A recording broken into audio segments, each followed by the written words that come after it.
বেজে গেছে লোকসভা নির্বাচনের দামামা। প্রচারের ঝড় তুলেছে শাসক ও বিরোধী দলের হেভিওয়েট নেতারা। সোমবার বালুরঘাট লোকসভার তৃণমূল প্রার্থী বিপ্লব মিত্রের সমর্থনে গঙ্গারামপুরে জনসভা করলেন অভিষেক বন্দ্যোপাধ্যায়। নির্বাচনী জনসভা থেকে রাজ্য সরকারের বিভিন্ন কাজের খতিয়ান তুলে ধরার পাশাপাশি একাধিক ইস্যুতে মোদী সরকারকে আক্রমণ করেন অভিষেক। বিজেপিকে তোপ দেগে অভিষেক বলেন, 2021 সালের বিধানসভা নির্বাচনে হেরে কেন্দ্রীয় প্রকল্পে বরাদ্দ টাকা বন্ধ করে দিয়েছে বিজেপি।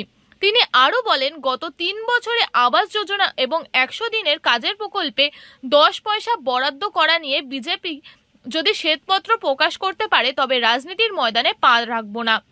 এই নিয়ে তর্কে অংশ নেওয়ার জন্য সুকান্তকে খোলা আহ্বানও জানিয়েছেন তৃণমূলের সর্বভারতীয় সাধারণ সম্পাদক অভিষেক বন্দ্যোপাধ্যায়। প্রায় 30 লক্ষ লোককে ঐক্যশ্রী স্কলারশিপ দেওয়া হয়েছে। আমি তো আমার হিসাব দিলাম, বিজেপিকে বলুন বিজেপির হিসাব দিতে ক্ষমতা আছে? 5 বছরে কি কাজ করেছে তার হিসাব চাইছি। যে আমার চ্যালেঞ্জ গ্রহণ করতে পারে না, আপনারা তাদের গ্যারান্টি নেবেন?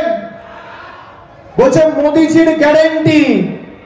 আরে যারা আমাদের মনের ভাষা বোঝে না, যারা আমাদের মুখের ভাষা বোঝে না, পিছনে কি লেখা আছে বাংলায় পড়তে পারবে না, বাংলা বলতে পারে না, পড়তে পারে না, লিখতে পারে না, বাংলার কৃষ্টি সংস্কৃতি জানে না, তারা বাংলার 10 কোটি মানুষকে গ্যারান্টি নেবে? মোদিজি গ্যারান্টি দিয়েছিল 15 লক্ষ টাকা করে দেবো, পেয়েছেন? মোদিজি গ্যারান্টি দিয়েছিল 2 কোটি বেকারের চাকরি হবে, হয়েছে? মোদিজি গ্যারান্টি দিয়েছিল কৃষকদের আয় 5 গুণ করবো, করেছে?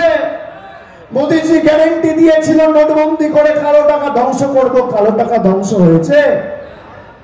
মোদিজি গ্যারান্টি দিয়েছিল যে বাংলার উন্নয়নের জন্য আমি টাকা পাঠাবো, 10 পয়সা 2021-এ হেরে যাওয়ার পর এই যে যুগান্তকারী প্রকল্পগুলো রয়েছে এর মধ্যে বরাদ্দ করেনি। আর অন্যদিকে মমতা বন্দ্যোপাধ্যায় বলেছিল আমরা ক্ষমতায় এলে পরিবারের একজনকে লক্ষ্মীর ভান্ডার দেবো। ক্ষমতা আসার পর পরিবারের সবাইকে লক্ষ্মীর ভান্ডার দিয়েছে। মোদিজির গ্যারান্টি বিনা পয়সায় ভাষণ, আর দিদির গ্যারান্টি বিনা পয়সায় রেশন। মোদিজির গ্যারান্টি মিথ্যা জুমলা, আর দিদির গ্যারান্টি লক্ষ্মীর ভান্ডার। মোদিজির গ্যারান্টি দুর্নীতিগ্রস্তদের দলে ঢুকিয়ে মাথায় তুলে রাখা, আর দিদির গ্যারান্টি মানুষের পাশে থেকে মানুষের জীবনে উন্নয়নের ধারাকে কি করে পরিচালিত করে আগামী দিনে বাংলা দৃষ্টান্ত স্থাপন করে সেটা প্রমাণ করা।